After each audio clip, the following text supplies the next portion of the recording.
This channel does not promote any violent, harmful, or illegal activities. All content provided by this channel is meant for an educational purpose only. বাংলাদেশে হিন্দুদের ওপর যে লাগাতার অত্যাচার চলছে তার তীব্র নিন্দা এবার মুখ্যমন্ত্রীর গলায়। বাংলাদেশি হিন্দুদের ওপর হামলার নির্দায় এখানকার ইমামরাও। বাংলাদেশ ইস্যুতে যা সিদ্ধান্ত নেওয়ার তা নেবে কেন্দ্র, জানিয়েছেন মুখ্যমন্ত্রী। কেন্দ্রে আমরা দায়িত্বশীল বিরোধীর ভূমিকা পালন করছি, এখানেও যেন বিরোধীরা তাঁদের দায়িত্ব পালনে বিরত না থাকেন। আইন নিজেদের হাতে তুলে নেবেন না, যদি কিছু বলার থাকে তাহলে কেন্দ্রকে বলুন, নাম না করে বিজেপিকে বার্তা মমতা বন্দ্যোপাধ্যায়। এটা গভর্নমেন্ট অফ ইন্ডিয়ার ব্যাপার, তাদের তো নিজেদের গভর্নমেন্ট আছে, তারা তো নিজেদের গভর্নমেন্টের কাছে জিজ্ঞেস করতে পারে কোনটা করা উচিত আর কোনটা করা উচিত নয়। যাদের বিরোধিতা করা সেটা করতে পারতাম আমরা। বিরোধী দল এখানে দায়বদ্ধতার পরিচয় দিচ্ছে, দায়িত্ব নিয়ে দায়িত্বশীলতার পরিচয় দিচ্ছে।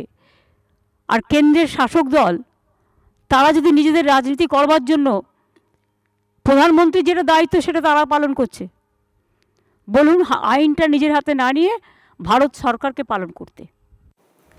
যে কথা বলছিলাম, বাংলাদেশে বেলাগাম হিন্দু নিপীড়ন, সংখ্যালঘুদের ওপর হামলার কথা স্বীকার করে নিলেও এ নিয়ে মিথ্যাচার চালিয়ে যাচ্ছে ইউনূস সরকার। বাংলাদেশ সরকারের দাবি 5ই আগস্ট থেকে 22শে অক্টোবর পর্যন্ত সে দেশে হিন্দুদের ওপর 88টি হামলার ঘটনা ঘটেছে। ভালো করে শুনুন, তাদের তরফে যে তথ্য দেওয়া হচ্ছে সেখানে বলা হচ্ছে 88টি হিংসার ঘটনা ঘটেছে, গ্রেফতার করা হয়েছে 70 জনকে। কিন্তু বাস্তব তথ্য কি বলছে?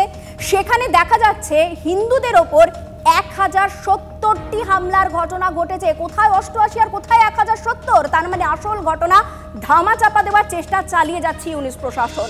আর সেই নিরিখে একেবারে শীর্ষে রয়েছে কোন রাজ্য? খুলনা। সেখানে সংখ্যালঘুদের ওপর 296টি হামলার ঘটনা ঘটেছে। রংপুরে 219 জন হিন্দু দোকান, বাড়ি, মন্দিরে ভাঙচুর, আগুন ধরিয়ে দেওয়া হয়েছে। মনমোহন সিংহে 183, রাজশাহীতে 155টি হামলার ঘটনা ঘটেছে। শুধু তাই নয়, রাজধানী ঢাকাতেও বিভিন্ন জায়গায় আক্রান্ত হচ্ছেন হিন্দুরা। সূত্রের দাবি ঢাকায় 79, বরিশালে 68, চট্টগ্রামে 45, সিলেটে 25টি হামলার ঘটনা ঘটেছে, যা রীতিমতো কপালে চিন্তার ভাঁজ ফেলছে আমাদের। তার কারণ বাংলাদেশে বেলাগাম যে হিন্দু নিপীড়ন চলছে সে কথা প্রকারান্তরে স্বীকার করে নিচ্ছে ইউনূস সরকার। কিন্তু যে তথ্য সামনে আনা হচ্ছে সেই তথ্যের সঙ্গে যে তথ্য বাস্তব তার মধ্যে বিস্তর ফারাক রয়েছে। তারা বলছে 88 জনের ওপর হামলার ঘটনা ঘটেছে, কিন্তু দেখা যাচ্ছে 1000-এরও বেশি মানুষের ওপর নিপীড়নের ঘটনা ঘটেছে। প্রাক্তন এনএসজি কর্তা এই মুহূর্তে দীপাঞ্জন চক্রবর্তী আমাদের সঙ্গে রয়েছেন, আপনাকে স্বাগত জানাই। এ তো ভয়ঙ্কর, এ তো জেনে বুঝে শাক দিয়ে মাছ ঢাকার চেষ্টা চলছে। কোথায় তাদের তরফে দেখানো হচ্ছে 88 জনের ওপর নিপীড়নের ঘটনা, অথচ বাস্তব চিত্র বলছে 1000 ছাড়িয়ে গেছে।